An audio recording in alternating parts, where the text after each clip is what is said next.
Good evening and welcome to the Kitsap Literary Artists and Writers and its monthly Author and Artist Showcase. I'm your host, J.W. Capek, and our visiting local author today is Erica Bauermeister. Erica's been very busy in the Puget Sound area with learning academics, with teaching groups, with authors groups, and writing at book signings all throughout the country.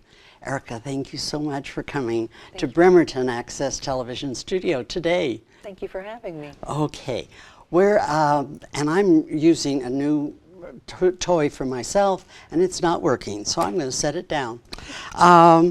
Erica, your statement in your books, and we have them here, a number of them, was that it's never too early to learn, that there is more than one side to life.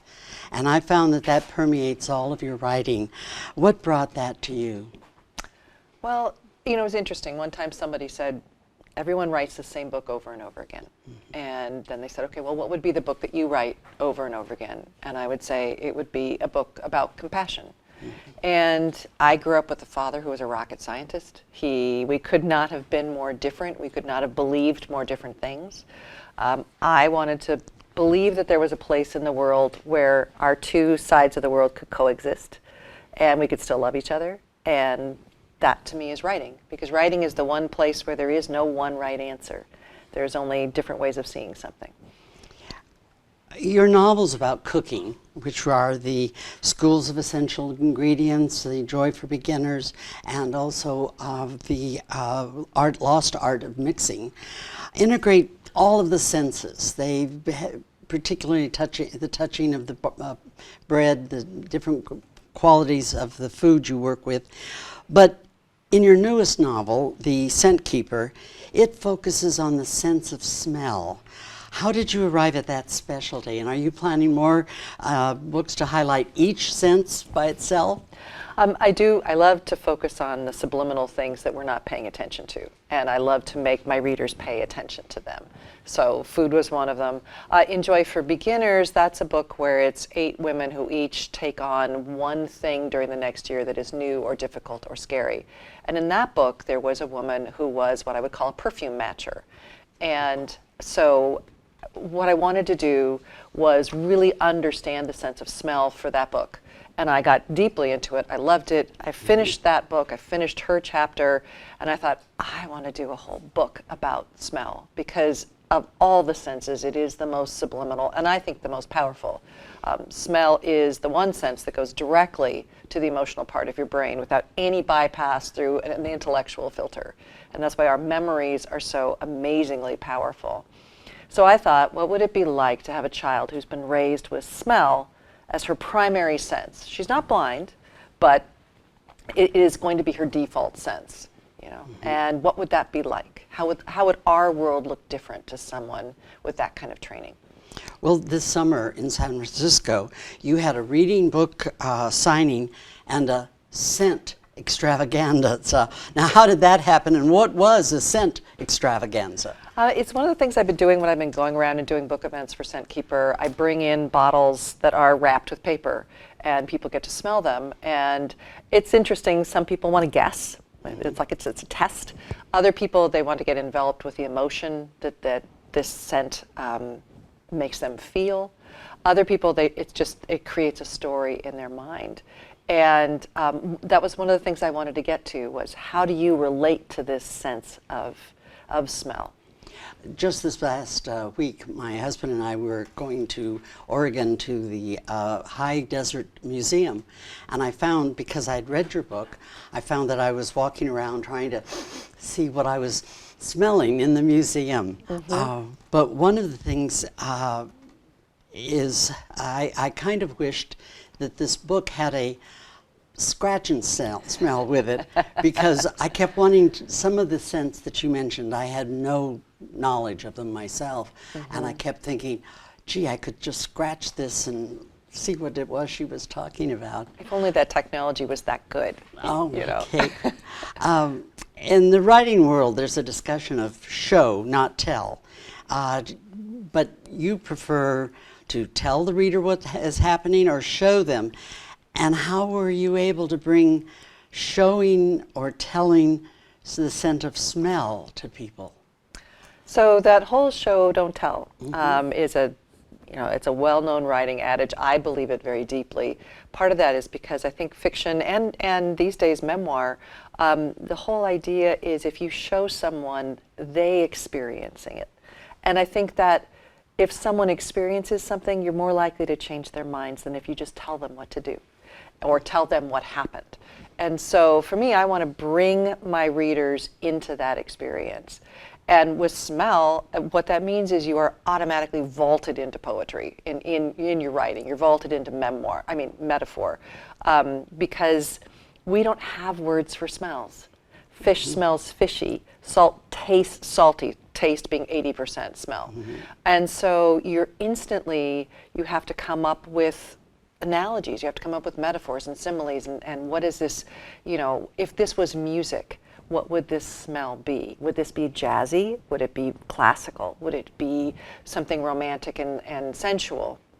So that people can go there with you, because I think that's really important. But smell is very hard to write about. I thought so until I read your book, and there was so much in that you start bringing up memories.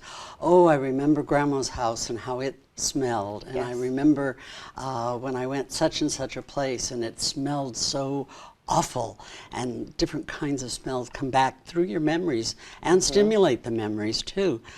With your writing, the number of books, you are published with prominent names. How would you compare today's publishing world with the independent and self-publishers that many authors are working with now? There's been this amazing democratization of publishing these days. It is difficult no matter which way you go, honestly. There are so many books out there right now. Someone was telling me that there are 2,000 new books every Tuesday. So in order to actually make your living or have anyone become aware of your book at all is extraordinarily difficult these days. And more of an author's job is spent in that kind of behind the scenes, what I call the business part of writing, which is why when I teach writing, people will say, I want to be a writer. And I say, do you want to write or do you want to be an author? Because half of your time, if you're an author, is going to be spent doing social media, writing emails, doing all the things that you have to do in order to actually have this business of being a writer. But if you're willing to take on that work, then it can be a marvelous career. And I love the fact that there are all of these avenues now and not just the 5 gatekeepers of the big publishing houses. With all of the electronic distractions of gaming and movies and social media and television streaming, I keep asking our guests, why is it still important to read a book? Oh, golly. Because when we read a story, we inhabit a story. And maybe you can inhabit a video game. My son would say you can. But I think there is something to be said when you read the words and you create the image in your own head. The image is not being created for you on a screen. So the idea of being able to read the words on the page or hear the book, I listen to a lot of audiobooks as well. I think that there is an important cognitive process that's occurring there that I think we are losing track of. And I think that will be to our vast detriment in the long run. Please talk about how you actually write. Computer, index cards, longhand. Do you have a set time and schedule? With that busy schedule of yours that I've seen on your website, I don't know how you fit in time to write. Well, again, that's that part. You have to be I'm very organized, so that helps. And having just said that I'm not a big fan of technology, I'm a firm believer that if computers had not occurred, I would not be a writer. Because I am one of those writers, if I write longhand, I have a completely different style. It is so schlocky and awful. My husband has to write our birthday cards because I cannot write by hand. It's too slow for how my thoughts are going. But if I'm typing on a keyboard, it's moving as fast as my brain is. And then I write my syntax is different, my vocabulary is different, you name it, it all changes. And I have the ability to edit on the fly, which I do. I come back and edit, but I'm not one of those people that can write the we'll just call it the bad first draft instead of the other word. I don't know what your censorship is on this. But there are a lot of people that say you just pound out the words and then you go back. I can't. I spend a lot of time editing as I go through. And I love it. And because there are so many distractions these days with internet and social media and email, we built a very small writing shack down in our orchard, and that's where I go. My husband calls it the isolation tank, and there is no internet down there. And I produce 4 times the amount of work down there that I would if I was up in the house. And I go down in the morning and I do my 3 hours and crank it out, and then I edit in the afternoon. I know you mentioned in one interview that you have a mental hopper in your brain, and that everything that you experience, you just tuck it in there and let it work itself out. Is that correct? Yeah, so if you take the scent keeper, people say, where'd you get that idea? And I really had to go back and think, I don't know, because what I had in my head for a long time was an image of a young girl living in a very isolated cabin with just her father. All the walls are lined with drawers, and in every drawer there's a different scent. And I didn't know who she was, why she was there. All I had was that image for years, just in my head. And at first I thought, oh, she'll be in the Bois de Boulogne or something. And it's like, nah, I don't want to write historical fiction. So she ends up in remote British Columbia. But someone said, where did you get that idea? And I had to go back and I thought, oh, about 20 years ago, maybe 25, I went to the Tutankhamun exhibit, and there was this large chest with all of these different drawers, and each drawer had a different scent. And I thought, okay, that's where that piece came from. And then another piece came from, working on Joy for Beginners. And so over time, the mental hopper is the interesting back part of your brain that's kind of doing all that creative assembly work. And they all come together and turn into a book that feels made of whole cloth, but in fact, it's all come from these different places. You mentioned that you don't really revise your work. You kind of pour it out and just keep moving. Is that true? No, I do revise. I revise all the time. Okay. In fact, the book I'm working on now is the first time I've ever actually written an outline for a book. In the past, they've all come bits and pieces. School of Essential Ingredients, the first 3 books are all basically interconnected short stories. And I didn't even finish each one. I would write part of one, part of one, part of one. They'd all kind of grow up together, and then I would start organizing them and weaving them together and creating a whole out of all the pieces. Your novel, The House Lessons, will be released in March, and it's been described as a memoir. How did the mental hopper of your mind create it? Well, and I have to clarify, it's actually not a novel because that would make it fiction. It is a memoir. The mental hopper, boy, that book has been 20 years in the making. So we found the house that House Lessons is about in 2000, so almost 20 years ago. And the book started out as a straight chronological memoir. I was writing it as the events were occurring. We had bought a house that a hoarder had lived in. We cleaned out 7.5 tons of trash. We had to do everything from lift the house off the ground to replace everything. I mean, the plumbing was live. It was electrified. I mean, there were so many things. But over those 20 years, what I realized is that, again, what I'm interested in is the subliminal. And I was doing all this research into architectural theory and psychology of space, and I became fascinated by how the spaces that we inhabit affect us and how we can change ourselves by changing our spaces. And that became a very strong through line in the book. That just made me think of the clutter in my little office and what it must say from me and my space. Going on to another topic, are genres changing as well? When I said novel, you said, no, it's a memoir. Terms like cozy mystery, romance, science fiction, and there's others that are blended, like women's sagas, magical realism, you talked about briefly, a women's literary fiction. How are memoirs different today? Your story about your house for 20 years, how is that memoir different from what other memoirs have been? So I think that one thing that's happened is kind of an acknowledgement of there is no objective truth, right? My husband would have a very different story than I would have about that exact same period of time. And I think there's been an acknowledgement that that's basically what we're writing is more what we would call emotional truth. You know, your best recollection. But these days, I don't think there's an expectation that you're going to be able to factually tie down every single event that occurs. And so generally you'll see at the beginning an author's note saying, I've combined characters or people, you know, I've kind of smushed events together for the interest of narrative flow. There's more an expectation that we're writing stories as well as chronicling lives in memoir. You know, obviously you're not supposed to start making complete things up, million little pieces kind of being the watershed moment where everybody said, no, that's way too far. But still, I think there's an acknowledgement that what we're aiming for is that emotional truth, what that memory meant to you, and that's what we're exploring. I think in some of the books that have come out, these are not people who have been, you know, national leaders, had fantastic careers. These are people just talking about their emotions through the experiences we've all gone through, and their memoirs are just as important as the very, very celebrity type of memoir. As a teacher, an author, a mother, a wife, a home renovator, what advice would you give to beginning authors of any age? Start now. Work hard.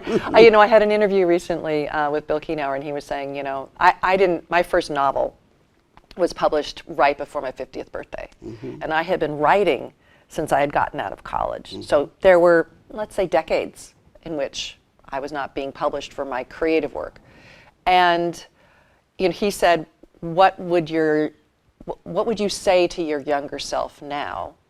And what would your younger self have said back?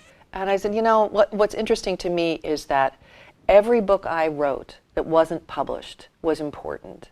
And I'm glad the first ones weren't published because I wasn't old enough and mature enough yet. But every one of those books honed the craft, so that by the time I was old enough to write the kind of book with the kind of compassion and depth and thoughtfulness that I wanted to do, my craft had come up to speed. So don't wait to be grown up enough.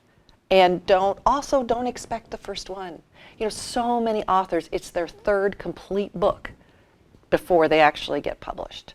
And that never means that those first books were a waste. In School of Essential Ingredients, there's 2 pages that I get more letters about than anything else. And those 2 pages are basically a distillation of a 120-page memoir I wrote about being a young mother. And people say, oh, now, are you going to go back and publish that memoir? It's like, no way. I don't want anybody reading that. But because I went through that thought process, because I went through the practice of writing, that got honed down to 2 pages that really mean something. And so it's worth it. It's absolutely worth it for me. Well, as an author who has come into publishing later in my life, I can certainly appreciate what you're saying. With your experiences, and I know you teach different classes and conferences, what would you recommend to new writers to look for in all of these conferences and classes? And my goodness, there's so many how to write books. How do you weed through and find the one that would work for you? Well, and I think that's one of the wonderful things about becoming a writer is there is no one right way to write. Everybody writes differently. Some people write in the morning, some people write at night, some people need to be drunk, some people never drink. I mean, you know, it's you know, all of those adages of you have to put your butt in the chair and not get up until you write 2,000 words. I'd write terrible books if I did that. You know, it doesn't work for me. And so I think the wonderful thing about being an author is that you get to figure out what works for you.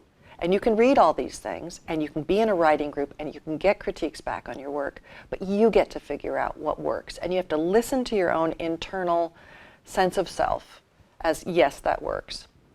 You have to listen carefully, because your ego's going to want to get in the way and, you know, not want to change a precious word that you wrote, all of those kinds of things.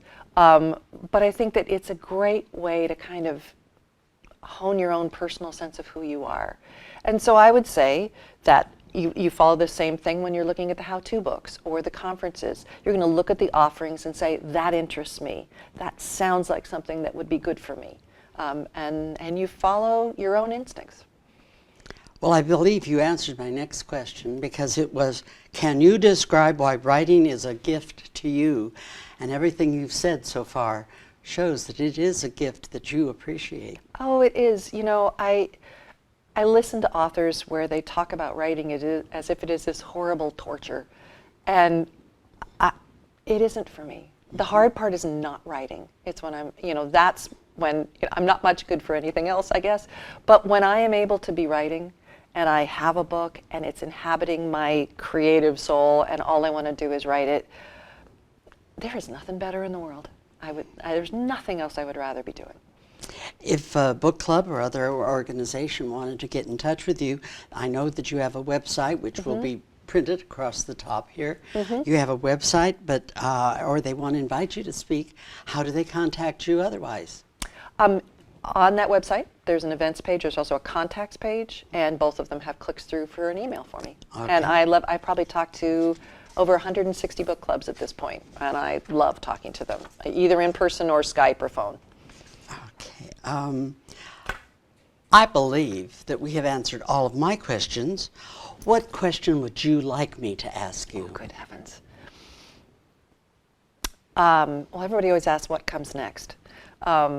And I am actually working on something that's radically different than anything I've written before. And I think part of it is, I just had my 60th birthday, and now I just feel like I get to just write whatever I want. And if it's completely different, fine. So, yeah. So that's to follow the house. That's to follow House Lessons. And this is the funny thing. So Scent Keeper came out this year. House Lessons comes out next year. And everybody says, oh, you're so prolific. It's like, well, this one took 6 years. House Lessons took 20. They're just kind of backing up against each other. That's how publishing works sometimes. So no, I'm not as prolific as it makes it look. Erica, thank you so much for your sharing, for coming down from Port Townsend area to share your literary work, your insights and your encouragement for new authors, coming out to record this program here at BCAT. To the BCAT followers, I'd like to thank all of our viewers for tuning into the Bremerton Kitsap Access Television and for viewing this Kitsap Literary Artists and Writers production. With the fall, there will be numerous events, bazaars, and reading activities with authors and artists. There are opportunities to meet personally with all of them. The Kitsap Mall in Silverdale will have literary activities through December. Keep an eye out. There will be a book lying open next to you, and you can just pick it up and talk to the author and read it. I also wish to thank the BCAT staff on cameras and in the director's chair. Our broadcasts are scheduled for Saturday evenings at 6 p.m. Pacific Time on Wave Channel 3 and Comcast Channel 12. Also check BCAT on Wednesday mornings at 9 a.m. Pacific Time, and keep in touch with our Facebook and web pages to discover where you can meet local authors and artists. I hope everyone has a pleasant evening, a productive and fascinating week, and you will read a good book or listen to it.